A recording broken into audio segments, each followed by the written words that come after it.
2022년도가 시작됐습니다. 첫 3일 예배로 모였습니다.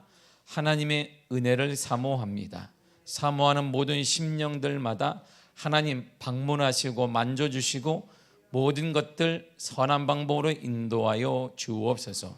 말씀을 듣습니다.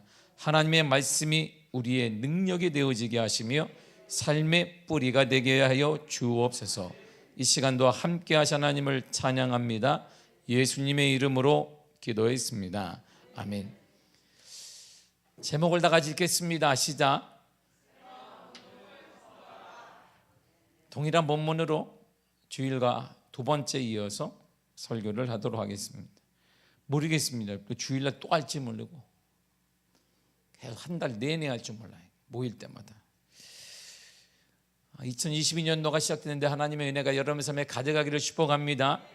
올해는 하나님의 역사가 여러분들의 삶에 선명하게 드러날 것입니다. 우리가 그렇게 여태까지 우리가 나름대로 노력해도 안 되었지만 하나님이 올해 우리 교회와 저와 여러분들에게는 하나님이 여러분들의 노력에 비교할 수 없이 하나님의 직접 우리를 만지시고 인도하시고 역사하여 주겠다라고 약속하셨습니다. 그러므로 여러분의 그 기도 제목, 하나님이 직접 만지시고 인도하여 주실 것입니다. 2022년도에 하나님의 거룩한 역사와 하나님의 간증의 은혜가 여러분의 삶에 선명하게 드러날 것입니다. 이것이 2022년도에 우리를 향한, 우리 교회를 향한 하나님의 계획이며 하나님의 뜻입니다. 그러므로 여러분들의 삶에 2022년도에 전무후무하고 예전에 경험하지 못했던 하나님의 선명한 은혜가 나타날 줄 믿습니다. 여러분, 올해 하나님의 축복의 반열에 낙오되지 않기를 바랍니다. 예배의 자리에 낙오되지 않기를 바랍니다. 이럴 때일수록 여러분들의 예배의 자리, 기도의 자리에 최선을 다하시기를 축복합니다. 반드시 하나님이 일하십니다. 하나님 반드시 여러분들을 통해, 우리 교회를 통해 하나님의 직접 개입하시는 역사가 임하게 될 것입니다. 지난주에 우리가 모았듯이 이 새마을 운동에 가장 중요한 두 가지 단어가 있습니다. 26절을 다 같이 읽도록 하겠습니다. 시작. 또 새 영을 너희 속에 두고 새 마음을 너희에게 주되 너희 육신에서 굳은 마음을 제거하고 부드러운 마음을 줄 것이며. 아멘. 자, 두 가지 단어가 뭐냐면 제거 그리고 준다 이런 말이에요. 이 두 가지가 새마을 운동의 핵심입니다. 하나님은 우리에게 새 마음을 주시겠다라고 하셨어요. 우리도 원했습니까? 원하지 않았죠. 새 마음이 뭔지도 몰라. 우리 원하지 않았어요. 아니, 원하지 않은 게 아니라 뭔지도 몰라요. 우리가 새 마음 운동이 뭔지도 모르는데 하나님이 내가 너에게 새 마음을 주리라 그랬어요. 어떻게 주시는데요? 새 것이니까 뭔가 좋은 것 같잖아요. 옛 옷보다 새 것이 좋아요. 그렇죠? 새 것이 다 좋은 것 같단 말이에요. 뭔가 새 것인지 뭔가 기대감이 있습니다. 그런데 하나님께서는 새 마음을 그래 주겠다 그랬습니다. 어떻게 주냐면 제거한다 그리고 준다 그랬어요. 제거하는 뭘 제거하느냐? 돌 같은 마음을 제거한다. 돌 같은 마음에는 이 돌을, 하나님의 돌은 자라나지 않아요. 생명체가 자라나지 않습니다. 돌이 암만 좋은 것 여기다 뿌려놓아도 자라나지 않습니다. 생명이 없음과 좌절과 실망과 절망과 이게 바로 돌 같은 마음인데, 그 돌 같은 마음을 여러분들이 제거하는 게 아니라 하나님이 내가 제거하리라.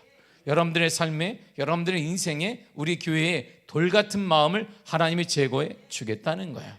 그리고 그 제거된 빈자리에 하나님은 이제 생명, 이제 좌절과 실망이 아니라 기쁨과 소망과 생명인 부드러운 마음을 주시겠다라고 했습니다. 누가 주신다고요? 누가 하는 거예요? 돌 같은 마음을 제거하시는 그 빈자리에 부드러운 마음을 주십니다. 누가 제거하고 누가 주십니까? 하나님이 주시는 거예요.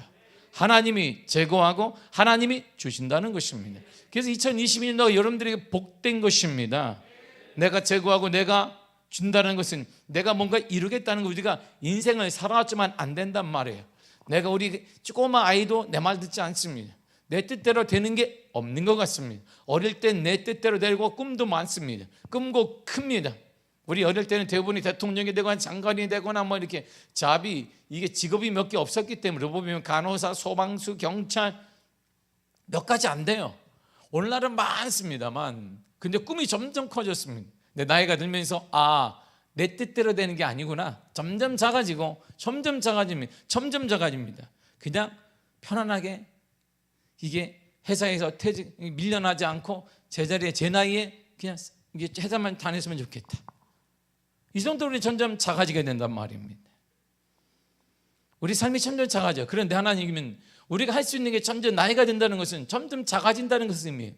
이제 나이가 더 들게 되면 우리 육체도 내 말을 안 들어요.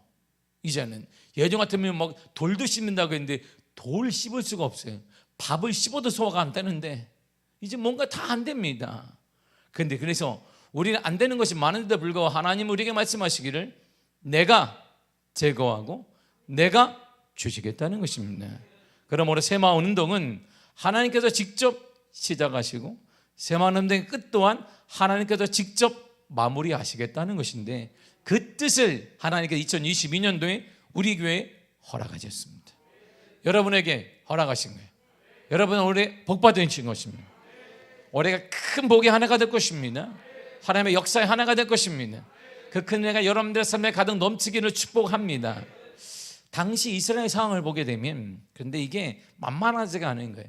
에스겔은 나이 30세가 되더니 장만 하나님의 영광을 보게 되고 하나님의 현현 직접 보게 됩니다. 그 하나님의 콜링을 듣게 되고 선지자의 사명을 받아요. 하나님이 직접 보았습니다. 구약에는 하나님을 직접 보는 현현의 시대이기 때문에 직접 나이 30세가 된 하나님이 그에게 직접 나타나요. 그에게 계시를 주고 선지자로 그를 콜링 부르게 됩니다. 그때가 예수님 탄생하기 전에 593년 전이에요. 그리고 나서 52세가 되는 BC 571년까지 22년간 여호와의 계시를 받고 사명을 감당합니다. 늘 하나님께 물어봐요. 하나님이 직접 나타나서 이렇게 하라. 이렇게 이스라엘 백성에게 얘기하라. 이렇게 이스라엘 백성에게 진노를 해라. 이스라엘 백성이 타락했으니 너는 이스라엘 백성에게 진노를 선포하고 멸망을 선포하라. 그럼 에스겔은 예레미야 같은 동시대 사람이 된 눈물을 흘리며 이스라엘 백성들에게 자신 동족에게 하나님이 당신들 멸망하신다고 합니다. 당신들의 가문은 끝날 것입니다. 저주받을 것입니다. 그걸 선포한 거예요. 얼마나 마음이 아팠겠어요. 그걸 22년간 하나님의 계시를 받고 에스겔의 사역을 감당했습니다. 이 시기는 북왕국 이스라엘이 아수르 제국에 의해서 멸망한 BC 722년으로부터 130년이 지난 해예요. 그리고 더 중요한 것은 남쪽의 유다가 바벨론에 의해서 완전히 패망한 BC 586년을 전후한 시기예요. 그러니까 에스겔이 활동한 시기에는 남유다가 멸망하기를 지금 눈앞에 까딱까딱할 때예요. 그때 에스겔이 선지자로 부름을 받았고 활동을 하게 되었습니다. 바벨론은 3번의 남유다를 침공하게 됩니다. 그리고 침공할 때마다 이들이 잡아가는 사람이 있는데 종교 지도자들, 관료들, 군인들, 각종 기술자들, 유력 가문의 자제 등을 다 잡아가요. 왜냐하면 그러니까 아무런 기술자도 없고 싸움하는 사람도 없고 뛰어난 사람이 없는 사람을 남겨두는 거예요. 왜일까요? 이들이 다시 자신들의 나라에 대해서 힘을 모으지 못하도록 만든 것입니다. 그리고 똑똑한 사람들은 다 잡아가세요. 그리고 그들을 교육해요. 무슨 식으로? 바벨론식으로. 그 바벨론 사람들을 만들어내요. 바벨론 사람들을 만들어내고 만들어서 훈련이 되면 이들을 다시 본국으로 보내요. 그러면 이들은 본국을 지배하지 않아도 이들 때문에 본국이 바벨론 나라가 여기도 생기고 저기도 생기고 저기도 생기는 것입니다. 지금 이 정책을 미국이 예전에 실행했던 거예요. 미국이 지금도 공산주의 나라에서 중국에 있는 관료 출신의 자녀를 다 불러 모읍니다. 아프리카에 있는 무슨 추장의 아들 다 불러 공짜로 다 돈을 대지. 그리고 미국식을 교육합니다. 계속. 그리고 미국식을 교육하고 미국의 명문대를 이들이 들어오게 만들어요. 장학금을 다 줘요. 특제로 뽑습니다. 그리고 이들이 뭘 하냐면 거기에 동문들을 만들어요. 동문들을 만들어서 이들이 졸업을 하면 자기 나라로 가요. 이 동문들이 그 나라를 움직이는 거예요. 이렇게 미국이 지금 하는 거예요. 흉내내고 있는 것이. 아무튼 흉내를 내도 안 내도 대단히 뛰어난 것이 성경을 아니까 그 기술을 배우게 된 것이죠. 에스겔 또한 2차 침략 중에 25세의 나이로 그가 유력 자제 가문, 제사장 가문, 부시의 아들로 바벨론으로 강제 이주하게 되어 있어요. 5년간 그는 한탄에 있습니다. 하나님이 살아계신데 왜 이렇게 됐을까? 우리가 하나님의 나라이다, 하나님의 백성인데 왜 바벨론 하나님 믿지 않는 백성에 의해서 우리가 왜 이런 대우를 받아야 될까? 하나님의 나라면 당당하게 일어나야 되고 하나님의 나라면 더 형통해야 되는데 왜 이러지? 이런 의문을 갖고 있는데 바로 그때 5년이 흘렀을 때 하나님의 계시가 그들에게 딱 임한 거예요. 아하, 이것이었구나. 이래서 우리나라가 이렇게 된 것이구나. 이래서 우리나라가 바벨론의 침공을 받고 그리고 같은 민족이었던 북이스라엘이 아스리아에서 침략하고 멸망당하고 우리나라도 멸망당한 것이구나. 그때 깨닫게 된 거예요. 남유다가 끝내 하나님의 심판받아 멸망할 수밖에 없었던 원인이 있습니다. 이들이요, 선민의 주체성을 잃어버렸어요. 정체성을 잃어버렸어요. 하나님의 선택된 백성이라는 걸 잃어버렸습니다. 그리고 축복의 근원 여호와 하나님에 대한 절대신앙이 변질돼 버렸습니다. 그래서 오늘날 우리가 똑같은 거예요. 우리가 사회에 나가면 우리는 이제 하나님의 선택된 백성이라는 의식이 자체가 없어요. 우리 자체가 없습니다. 논할 자체가 없어요. 우리는 축복은 하나님이 주시는 것이 아니라 축복은 그 사람이 주는 거예요. 내 상사가 주는 것입니다. 축복은 돈이 상징하는 것입니다. 하나님이 상징하는 게 아니에요. 하나님의 은혜를 상징하는 게 아닙니다. 하나님의 경험하는 것, 내 주를 가까이 하게 함은, 이렇게 우리를 은혜를 상징하는 게 아닙니다. 우리가 은혜라고 말하는 건, 하나님의 축복이라고 말하는 것은 돈으로 환산, 다 돈으로 카운트 돼야 돼. 셀 수 있어야 돼. 그럼 축복이고, 그렇지만 축복이 아닌 거예요. 우리의 신이 바뀌었어요. 하나님이 아니라 만몬으로 바뀐 거예요. 2500년 전이나 지금이나 상황이 똑같아요. 그래서 아마 한국교회가 무너졌는지 모르겠어요. 하나님에게 툭 친 거예요. 그거 아니야, 그거 아니다. 툭 치니까 한국교회가 홀라당 넘어졌습니다. 전 세계에서 가장 빠르게 성장한 나라, 전 세계 모든 교단의 가장 큰 교회가 한국에 다 몰려 있습니다. 장로교, 감리교, 순복음, 성공의 모든 큰 교회들이 한국에 다 있습니다. 근데 그 교회들이 짜르르 무너졌어요. 아마 그때나 지금이나 이 현상이 비슷하게, 이들은 여호와 하나님을 모르고 주변 강대국이나 그럴 나라의 우상을 자기들의 신으로 섬기는 영적 반역을 저질렀습니다. 아하, 내가 보니까 바벨론이 크게 된 것은 그들의 신이 있구나, 방법이 있구나. 그래 그쪽을 넘나드는, 내가 보니까 오늘날 이 시대의 축복의 상징은 돈이야.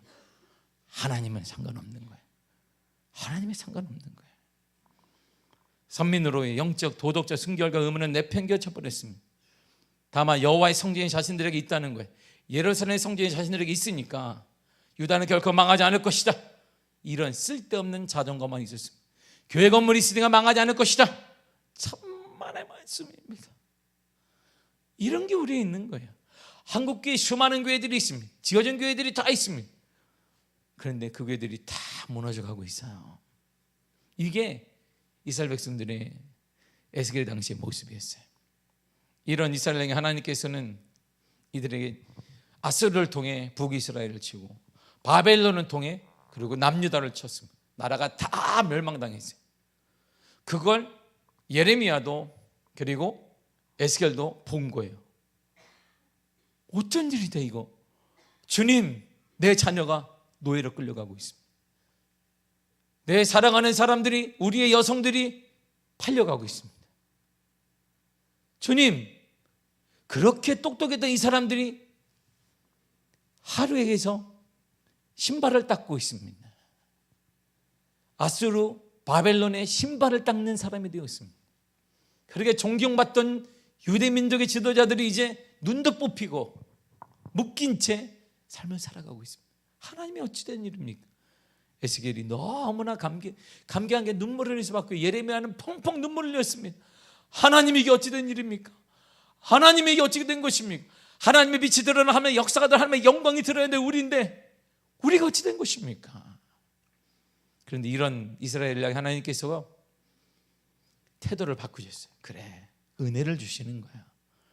하나님은 이스라엘 백성들에게 자, 이제 너희에게 새 마음을 주겠다는 거야.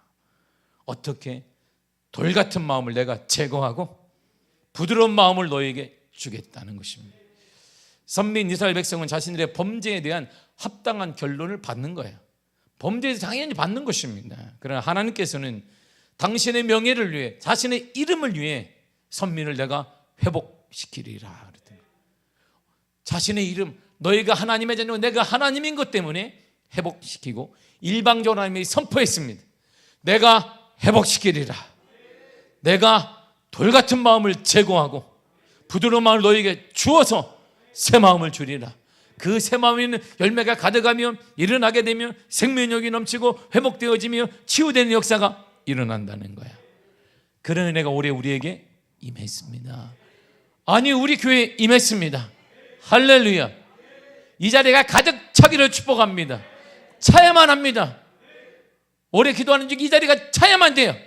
주일날이 아니라 수요일날 이 자리가 가득 차야 됩니다. 하나님의 역사해야 돼요. 하나님 이런 은혜를 주셨는데 이 은혜 받은 우리 교회가 이제 움직여야 됩니다. 하나님께 선택받은 백성이었던 이스라엘이 하나님을 배역하여 패망했지만 하나님은 이들의 아픔을 바라보며 땅에 떨어진 자존감을 바라보며 아니다, 내가 너희를 세우겠다라고 하셨어요. 그러므로 새 마음 운동은 새 언약의 실행이에요. 새 언약이 뭔데요? 28절을 보세요. 시작. 내가 너희 조상들에게 준 땅에서 너희가 거주하면서 내 백성이 되고 나는 너희 하나님이 되리라. 아멘. 이스라엘아, 남유다야, 너는, 나는, 너희는 내 하나님의 백성이 될 거다. 그리고 야훼인 여호와는 너희의 하나님이 될 거다. 하나님 너희의 주인이 될 거야. 이제부터 바벨론이 침공 못할 거야. 내가 그걸 걷어버렸다. 너희의 죄악으로 인해 너희 악습으로 인해 내가 걷었다. 내 보호막을 걷었어. 여호와는 나의 목자시니 내게 부족함이 없으니 다윗은 말했지만 나는 너희의 목자임을 너희들이 버렸다. 하나님의 목자가 되는 것 너희들이 싫어했다. 너희들의 목자는 돈이었지 않냐? 오직 돈은 나의 목자시니 내게 부족함이 없습니다. 물질은 나의 목자시니 내게 부족함이 없습니다.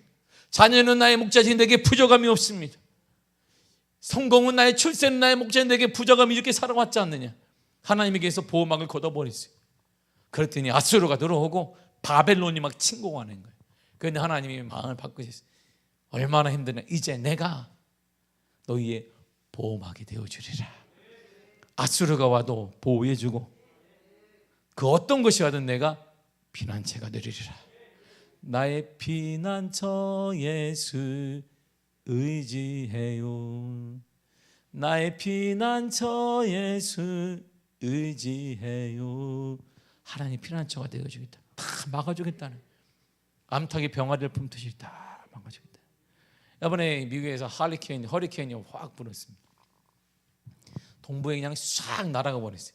저도 미국에 있을 때 이 허리케인 몇 번 봤는데 이야, 장관입니다.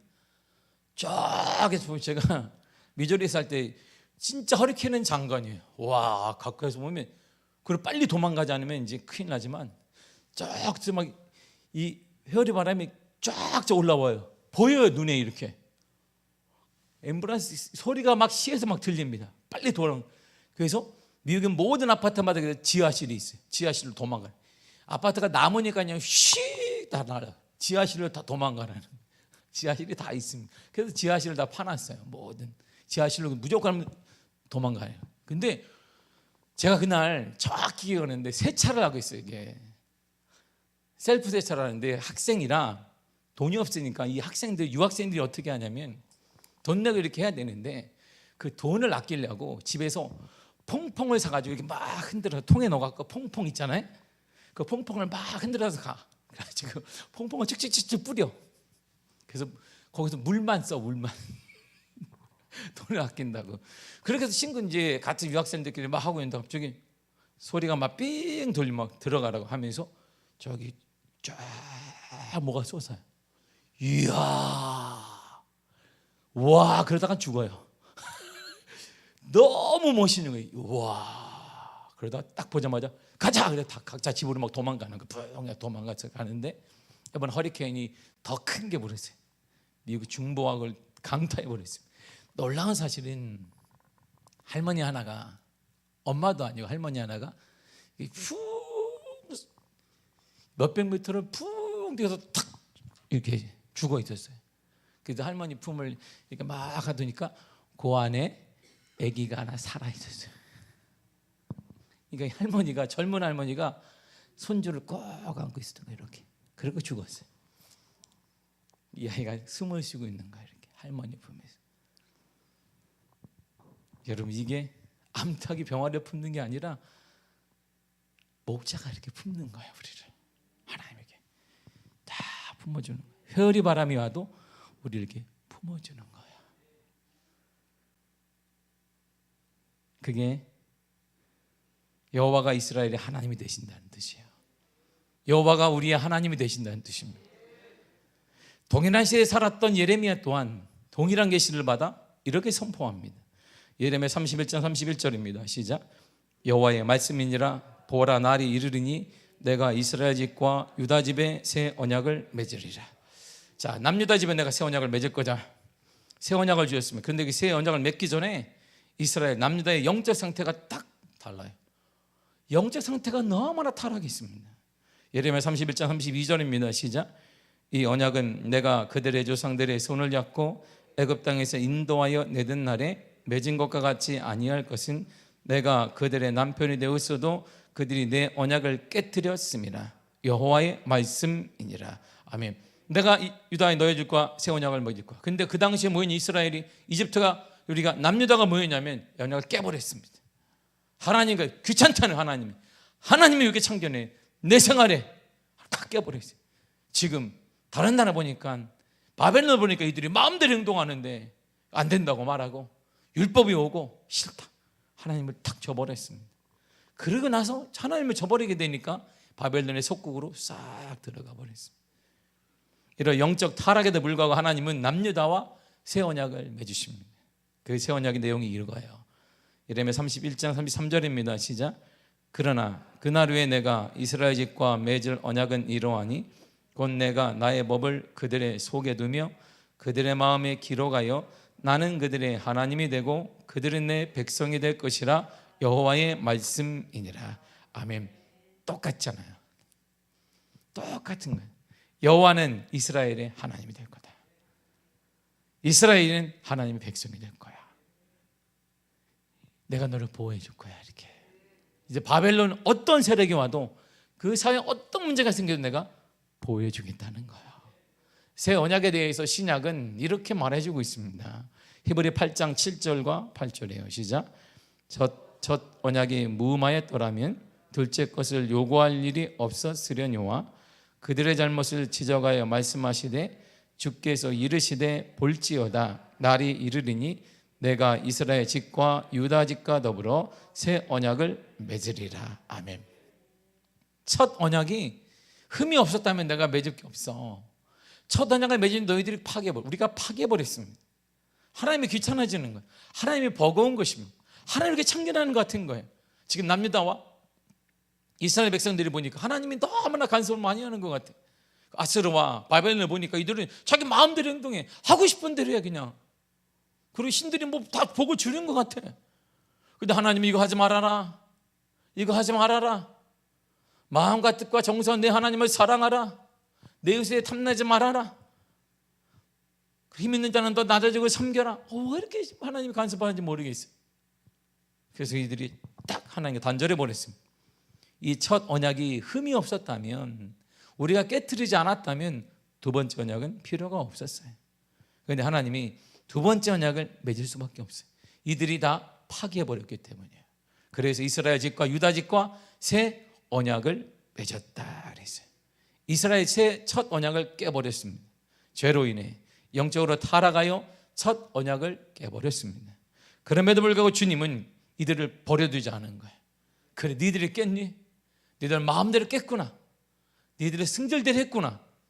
근데 하나님은 그들을 저버리지 않고 버려두지 않고 새 언약을 직접 맺으십니다. 그냥 우리가 맺어달라는 게 아니에요. 주님 기회를 한번 주세요. 주님 우리에게 한번 기회 한번 더 주세요. 이런 말이 아닙니다. 우리가 지금 기도하듯이 하나님 기회를 한번 주세요. 은혜 한 번만 주세요. 다시는 그런 게 아니에요. 하나님은 내가 슬퍼하고 너희들이 깨버린 죄악 중에 있는 너희들과 새 언약을 내가 다시 맺으리라. 그 내용이 히브리 8장 10절에 있는 거예요. 시작. 또 주께서 이르시되 그날 후에 내가 이스라엘 집과 맺을 언약은 이것이니 내 법을 그들의 생각에 두고 그들의 마음에 이것을 기록하리라. 나는 그들에게 하나님이 되고 그들은 내게 백성이 되리라. 아멘. 여러분 계속 반복되는 말이잖아요. 에스겔이 반복하고 새 언약이 에스겔도 말했고 예레미야도 말했고 히브리 기자도 얘기하는 거예요. 뭐냐면 당일이 동일해요. 너희는 나의 백성이 되고 여호와는 너희의 하나님이 되리라. 그렇다면 우리가 하나님의 백성이 된다는 게 무슨 뜻이에요? 여호와가 우리의 하나님이 된다는 무슨 말입니까? 내가 하나님의 백성이 되는 것 무슨 뜻이에요? 히브리 8장 12절이 이렇게 말해줘요. 쉬운 성경으로 읽습니다. 시작.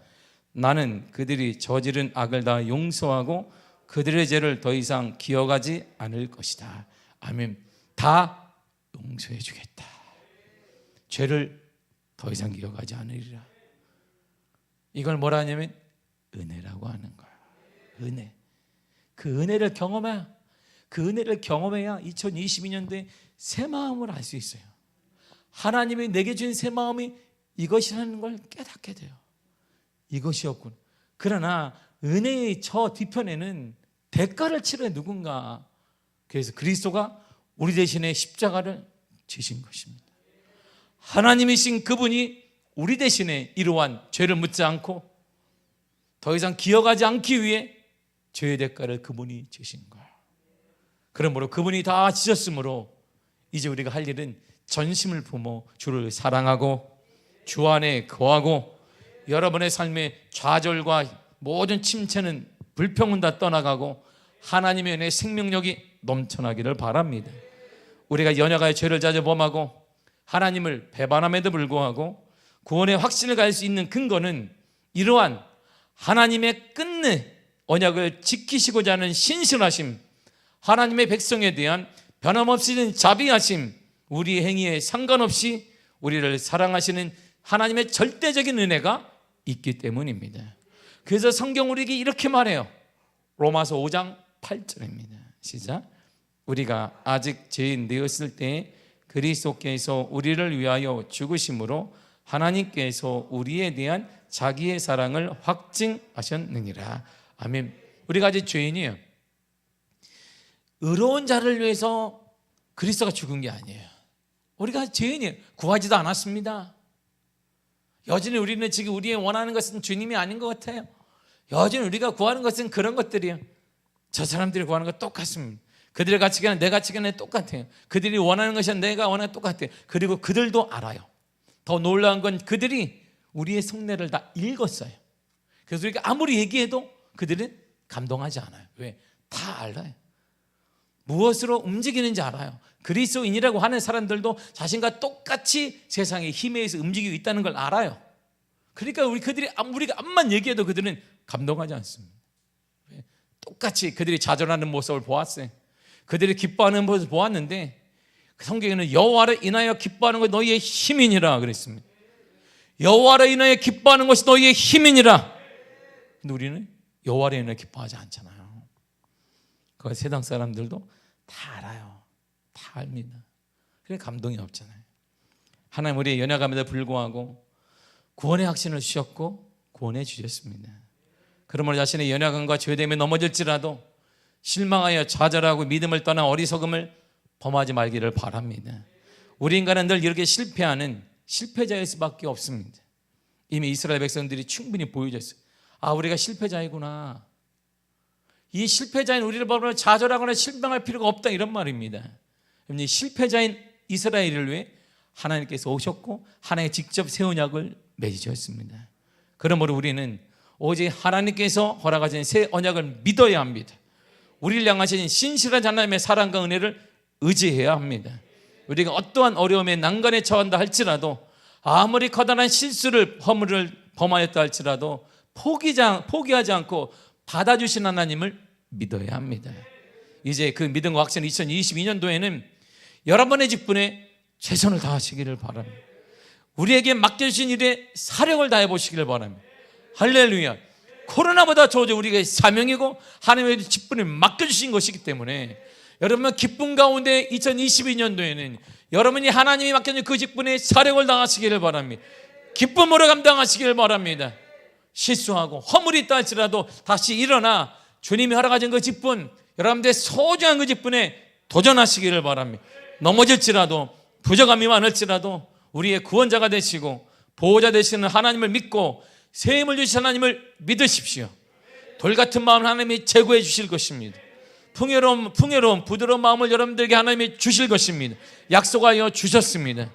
그러므로 기도함으로 여러분들이 맡겨진 그 직분에 사력을 다해 보십시다. 우리 모두가 힘을 다해 사력을 다해야 되는 것입니다. 여러분들이 사력을 다할 때 하나님이 기쁨으로 더 큰 은혜를 허락하여 주실 것입니다. 2022년도에는 우리에게 실패라 좌절 이런 단어는 끝났습니다. 침체는 끝난 것입니다. 눈물은 기쁨의 눈물 외에는 끝난 것입니다. 이것은 우리 교회를 향한 하나님의 뜻입니다. 다른 교회를 말하는 것도 아니고 누구를 위해 말한 것도 아닙니다. 우리 교회를 향한 하나님의 뜻은 새 마음을 주신 것이고 새 마음은 우리가 얻는 것이 아닙니다. 내가 열심히 몰아서 얻는 것이 아니라 하나님이 그냥 주시는 거예요. 열매 없는 돌 같은 하나님이 제거하여 주실 것이고 열매가 풍성한 부드러운 마음 하나님이 허락하여 주셨습니다. 주실 것이다가 아니라 주셨다 이런 말입니다. 하나님이 주셨습니다. 기쁨으로 소망 가운데 여러분 직분을 감당하시기를 바라고 여러분의 삶에 기쁨이 넘쳐나기를 바랍니다. 하나님이 역사하여 주실 것입니다. 사랑하는 성도 여러분, 예배를 사모하십시오. 다 나오시길 바랍니다. 이제 다 나오고 동료에서 나와야 합니다. 주일뿐만 아니라 수요일도 다 나와야 해서 하나님을 찬양하는 역사가 임하기를 간절히 축복합니다. 제가 이제 오늘 잠시 나갔다가 올라오는데 우리 성도님 한 분이 차문을 제가 깜짝 놀랐어요. 목사님 새벽 많이 맞으세요. 근데 저쪽 건너편에 있는 게 아니라 5m도 안 돼. 주차장 안에서 그 주차장에도 울리잖아요. 이게 우리고 내가 엄청 놀래요. 차문을 쫙 넣더니 다시 차문을 네 그러니까 내리더니 목사님 새벽 많이 이렇게 해서 내가 예 할렐루야. 내게 가장 큰 축복은 그러니까 내가 이렇게 바랬다 그러니까 제게 가장 큰 축복은 그러니까 걱정하지 마십시오. 이번 주일부터는 절대 안 빠집니다. 할렐루야. 제가 가장 큰 축복이 이것입니다. 저를 사랑해서가 아니고 성도님을 위해서 나와야 합니다. 성도님을 위해서 나오십시오. 나오시겠다고 걱정하지 마십시오. 아야 할렐루야. 다 넣어. 사랑하는 성도 여러분, 주일이고 수요일이고 새벽이고 모여야 합니다. 하나님의 거룩한 역사의 때 우리가 다시 모여 하나님을 부르짖고 하나님의 신실하신 나에게 돌같은 마음을 제거해 주시고 부드러운 마음을 선물해 주신 그 하나님을 찬양하는 역사가 임하기를 축복합니다. 우리 하나님이 그런 하나님이에요. 여러분들에게 주시고 좌절과 실망과 낭망으로 정죄하는 것이 아니라 하나님이 여러분들에게 새 마음을 또 주시고 실패한 우리들에게 하나님의 돌같은 마음도 제거해 주시고 좌절하고 불평하는 저와 여러분들한테 부드러운 마음을 허락하시는 분이 바로 우리 하나님이 되십니다. 그 하나님으로 인해 여러분의 삶에 놀라운 역사가 임하기를 축복합니다. 생명력이 탄생하기를 바랍니다. 하나님의 활기가 일어나기를 바랍니다. 예배가 기쁨이 되기를 바랍니다. 특별히 여러분들의 주신 그 사명이 그 직분이 기쁨으로 감당케 되게 간절히 축복합니다. 이제 움직여야 합니다. 사랑하는 성도 여러분, 이제 구영예배 드리십시오. 드려야 합니다. 드리십시오. 이제 구영예배 드리고 4명끼리 드리면 되는 거예요. 더 되면 4명을 나눠서 또 드리고 교회에서 못 드리면 나가서 드리고 빵을 먹어서 드리든지 차 먹으면서 드리든지 길거리에서 드리든지 아니면 버거킹에서 드리든지 아니면 전철역 앞에서 드리든지 모이십시오. 할렐루야. 더 이상 모이기를 피하지 마십시오. 적극적으로 올해는 하나님이 거룩한 광대한 뜻 앞에 이제 우리가 할 일은 적극성을 가지고 하나님의 뜻, 하나님이 주신 이 선물 앞에 여러분들의 삶이 적극적으로 반응하기를 축복합니다. 주님이 올해 일하실 거예요. 새 마음을 주시겠다고 말하신 것은 하나님의 거룩한 역사가 우리 교회에 임해 주시겠다는 것입니다. 이런 놀라운 은혜가 코로나 시기에도 더 큰 은혜가 나타나는 주의 은혜가 드러나기를 간절히 축복합니다. 기도하겠습니다. 주님 감사합니다. 성령으로 인도하신 은혜 감사드립니다. 아버지 하나님, 우리를 붙잡아 주옵소서. 우리를 거룩한 역사로 붙잡아 주옵소서.